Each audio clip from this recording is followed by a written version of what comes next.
Chapter 2. Pinagmasdan niya ang sariling refleksyon sa salamin. 7 taon ang lumipas, pero wala halos nagbago sa kanyang anyo. Maganda pa rin siya tulad ng dati, lalo lang siyang tumangkad ngayon, morena at talaga namang makinis. Ang mga mata niya ay medyo singkit at may matangos rin siyang ilong at mapupulang mga labi. Mamaya masisira rin ang makeup ko dahil sa mga konsumisyon kong estudyante. Napapangiting sabi niya. Pagdating niya sa university na pinagtuturuan ay agad siyang dumiretso sa office ng Biological Science Department. Naabutan niya roon ang kaibigang si Annabelle. Tulad niya ay doon rin ito nagtuturo. Hi! Masigla niyang bati sa babae at hinagkan ito sa pisngi. Bakit ngayon ka lang? Muntik ka na namang malilit ah. Tinungo niya ang kanyang desk at ipinatong doon ang mga dalang gamit. Ang hirap kasing kumuha ng taxi eh. Napaismid si Annabelle. Ako pa ang lokohin mo. Ang sabihin mo, tinanghali ka na naman ng gising. At bakit nga pala hindi kayo umattend ni Alfred sa party kagabi? Inasahan pa naman kayong dalawa ni na mama. Imbitado kasi sila ng nobyo niya sa selebrasyon ng anibersaryo ng kasal ng mga magulang nito. Marami kasing inaasikaso sa opisina si Alfred. Ayaw ko namang pumunta doon ng mag-isa dahil wala akong makakasabay sa pag-uwi. Sabihin mo na lang, hindi na niya natapos ang sinasabi nang pumasok ang isang estudyanteng lalaki sa loob ng office. Kapwa sila napalingon dito ni Annabelle. Good morning po, Miss Subel. Ipinatatawag niyo raw ho ako, Anang Binatilyo. Bigla namang pumormal ang mukha niya. Maupo ka. Binuksan niya ang drawer ng kanyang table at may hinanap doon. Nagtungo naman si Annabelle sa mesa nito. Naramdaman kasi agad nito na may mahalaga silang pag-uusapan ng estudyante niya. Last week, I asked you to give me a readmission letter para tanggapin ulit kita sa klase ko, right? Ani ng Binatilyo. Tumango ito. Ibinigay ko na ho yun sa inyo last meeting. Ma'am, kasama ng medical certificate ko, which was fake. Albert, this is the second time na nag-present ka sa akin ng fake na medical certificate. Nung una, pinalampas ko. But this time, hindi na. Hindi naman ito itinanggi ang ginawa. I'm sorry po ma'am. I want to talk to your parents within this week or else idadrop kita sa klase ko at ipaparating ko sa dean ang ginawa mong ito. Napatingin sa kanya ang Binatilyo. Baka sa mukha ang takot. Ma'am, wala ho rito ang mga magulang ko. Then bring your guardian with you. Mataray na sabi niya. And I'm warning you, Albert. Kapag nalaman kong peke ang guardian na isasama mo rito, talagang hindi na kita bibigyan ng pagkakataon. Nakayukong tumango ang Binatilyo. You may go now. Walang kibong tumayo ito at lumabas na ng opisina. Pagkasara ng pinto ay muling lumapit sa kanya si Annabelle. Sobra ka namang magtaray. Dahan-dahan ka lang naman sa pagsisermon sa mga estudyante mo. Kung ako yung estudyante mo, sigurado kanina pa akong nangisay sa pagtataray mo eh. Napangiti siya. Sakit kasi ng ulo ang batang yun eh. Mahina na nga sa klase, tamad pang pumasok. Tama lang ang ginagawa ko para madisiplina siya. pero sobra pa rin yun. Kaya ilag sa'yo ang ibang students mo ay napakahigpit mo kasi sa kanila. Wala akong nakikitang masama sa ginagawa kong pagdidisiplina sa kanila. Nagkibit balikat lang si Annabel. Sige, mauna na ako sa'yo. Kita na lang tayo mamayang lunch. Mahuli na ako sa klase ko eh. How was your day? Tanong ng nobyo niyang si Alfred. Nang sunduin siya nito pagkatapos ng school hours. Hinagkan niya ito sa labi bago niya ikinabit ang kanyang seatbelt. Okay naman, nagkaproblema lang kami kanina sa laboratory.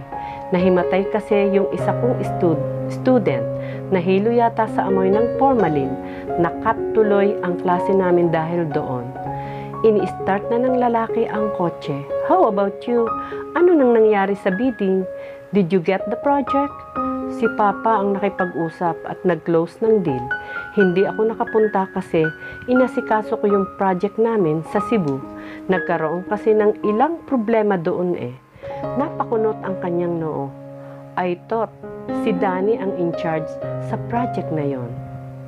Para namang hindi mo kilala ang kapatid ko, napakadali lang sa kanya na iwan ang trabaho niya para sa babae. Nasa Pampanga siya ngayon. Sinundan yung bagong kinalolokohan niya. Napailing naman siya. Mabuti na lang talaga at hindi pareho ang ugali niyong magkapatid. Napakaswerte ko sa'yo. Responsible na, very loyal pa. Napangiti naman ang lalaki. Mukhang ikaw ang nahahawa sa ugali ng kapatid ko eh. Marunong ka na rin ngayong mambola. Kapwa sila napatawa sa birong iyon ng lalaki. Okay lang, bakong sa bahay na lang tayo mag-dinner. Nagpahanda na kasi ako doon eh. Tanong niya, pagkunway, napangiti naman siyang tumango. Sure, nagsasawa na rin naman ako sa pagkain sa restaurants. Namimiss ko na nga ang mga lutong bahay eh. Pagdating nila sa bahay ng binata, ay nagulat pa siya nang makita ang nakahandang hapunan para sa kanila. Kunot ang noo na tiningnan niya ang nobyo. Anong meron? Bakit dinner with candlelight pa itong ipinahanda mo? Sa garden pa nakahanda ang hapunan nila. Napapalibutan sila ng magagandang bulaklak, balloons at mga kandila. Nakangiting lumapit ito sa kanya at masuyo siyang hinagkan sa noo. Happy anniversary, sweetheart. Ilang sandali rin siyang natigilan. Pagkatapos ay natutok niya ang kanyang bibig. Oh God, I'm sorry. Nakalimutan ko. It's okay. Alam ko namang busy ka ngayon. I love you. I love you too. Ngumiti siya at hinagkan ito sa labi.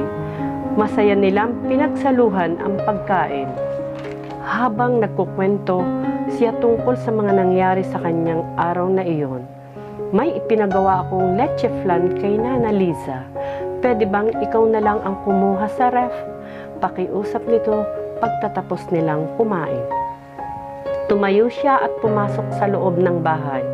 Kinuha niya ang leche flan pero bago pa niya maisara ang ref, napansin niya ang isang bagay sa ibabaw ng dessert.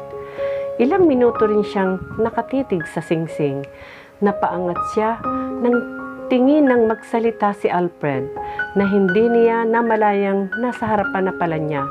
Would you make me the happiest man in the world by becoming Mrs. Alfred Sanchez? Napatingi siya sa binata. Pero hindi naman niya nagawang magsalita. Daig pa niya ang naputulan ng dila.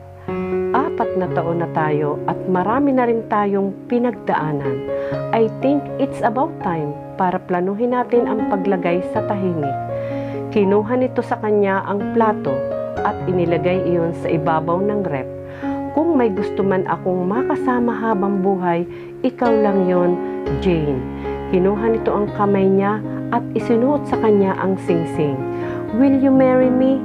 Seryosong tanong nito na titig sa kanya. Nangingilid ang luhang tumango siya at mahigpit na yumakap dito. Yes, Alfred, I will. Buong suyo siya nitong hinagkan sa labi. Bakas ang kaligayahan sa mukha nilang dalawa. Tuwang-tuwa ang mga magulang niya para sa kanya nang pumunta sa bahay nila si Alfred kasama ang mga magulang nito para mamanhikan. 3 araw mula nang alukin siya ng kasal ng binata. Napahinto siya sa paglalakad papasok ng gate ng universidad nang makita ang lalaking nakatayo sa may di kalayuan. Ilang sandali rin siyang natigilan bago niya ipinilig ang ulo. I can't be, I'm just imagining things. Ahiya sa sarili bago itunuloy ang paglalakad. Ilang minuto pa lang siyang nasa loob ng department nila nang bumukas ang pinto. Nag-angat siya ng tingin. Good morning, ma'am. Kasama ko na ho ang guardian ko, anang estudyanteng ipinatawag niya noong isang araw, si Albert. She froze in her seat nang makita ang lalaking kasama ng binatilyo. Gayon na lamang ang pagbilis ng kanyang pulso nang makilala ito. Natigilan rin naman ang lalaki na magtama ang paningin nila. Jane, mahinang sambit nito sa pangalan niya. Hindi siya makapagsalita. Parang may biglang bumara sa lalamunan niya. Nagpalipat-lipat naman ang tingin ng binatilyo sa kanila. Ma'am, this is my uncle, Ruel Sandoval, putol ni Albert sa katahimikan. Noon siya nakabawi sa pagkabigla. Agad siyang tumayo at labag man sa kanyang kalooban ay inilahad niya ang kanyang kamay sa binata. Good morning, Mr. Sandoval, she said stiffly. Tumango lang ito at tinanggap ang kanyang kamay. Mabilis rin naman niyang binawi iyon na tila ba napapaso siya. Please have a seat. Aniya na iiwas na nasa lalaki ang mga mata. Kumusta ka na? Hindi nito inalis ang tingin sa kanya. Hindi siya sumagot, ni hindi niya nagawang tingnan ito ng tuwid. Ramdam niya ang kakaibang paninikip ng dibdib niya. Hindi na niya napigilan huminga ng malalim. We haven't seen each other for, I believe, na ang tungkol kay Albert ang dahilan kung bakit ka narito, Mr. Sandoval. Sa wakas ay nakaipon na siya ng lakas para tingnan ito.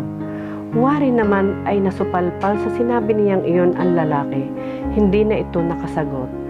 Halos hindi niya binigyan ng pagkakataon ang lalaki na makapagsalita. Mabilis niyang ipinaliwanag ang ginawang kasalanan ng pamangkin nito. Inaasahan kong hindi na maulit ang ginawa mo, Albert. Naintindihan mo naman siguro na ito ang last chance na ibibigay ko sa iyo. Sa binatilyo, pagkatapos niyang mag-usap ng tiyo nito, tumango ang binatilyo. I'm sorry po ulit, ma'am. Papasok na ho ako. May klase pa po kasi ako, uncle. You go ahead, Albert. May pag-uusapan pa kaming dalawa ni Miss Santos. Sabi naman ng lalaki sa pamangkin. Tumango naman ang binatilyo at iniwan na nga sila. Nasabi ko na ang problema ni Albert, Mr. Sandoval, but if you wish to know his class standing, I would. Alam mong hindi iyon ang gusto kong pag-usapan. Jane, kumusta ka na? Putol sa kanya ni Ruel. Hindi siya sumagot. Nakatuon ang mga mata niya sa kanyang mga kamay na nasa ibabaw ng mesa. Matagal rin tayong hindi nagkita. Marami akong kung gusto mong pag-usapan ang nakaraan, I'm sorry, pero wala akong panahon para doon. But I can tell you one thing, Ruel. Malayo na ako sa Jane na nakilala mo noon. Matalim ang tinging ipinukol niya rito. Laking pasasalamat niya at walang ibang tao sa opisina nila. Nagsisimula na kasing bumangon ang galit. Napilit niyang kinalimutan noon. Alam kong nasaktan kita. Umiiling siya at ngumiti na parang nakakaloko. You don't have any idea how much you'd hurt me. But thanks to you, at least may natutunan ako. And that is not to give my heart to someone na alam kong gagamitin lang ako. Lumapit ito sa kanya. Hindi rin ako natahimik pagkatapos ng mga nangyari noon. Tinangka siya nitong hawakan sa magkabilang balikat, pero mabilis niya itong itinulak. Umatras siya palayo sa lalaki, pero muli naman itong nagtangkang lumapit. "Hanggang diyan ka na lang," malakas niyang sabi. Napatigil nga sa paghakbang ang lalaki. Titig na titig ito sa kanya. Ilang taon na ang lumipas at nakalimutan ko na ang mga nangyari, kaya ayaw ko nang pag-uusapan yon. Aniya na nanginginig sa galit ang boses. "Jane, enough. Ayaw ko nang pag-usapan ang kahit na anong tungkol sa nangyari noon, Ruel. Just leave me alone." Napahinga ito ng malalim bago laglag ang balikat na umalis. Nanghihina siyang napaupo, kasabay ng pagpatak ng kanyang mga luha. She clutched her chest dahil pakiramdam niya ay nangangapos ang paghinga niya. Ano ang mangyayari sa pagmamahala ni Jane at Alfred ngayong dumating na si Ruel after 7 years? Makakabalikan ba sila o hindi na? Sabay-sabay po nating alamin kung ano ang magaganap sa susunod na kabanata. Maraming salamat po.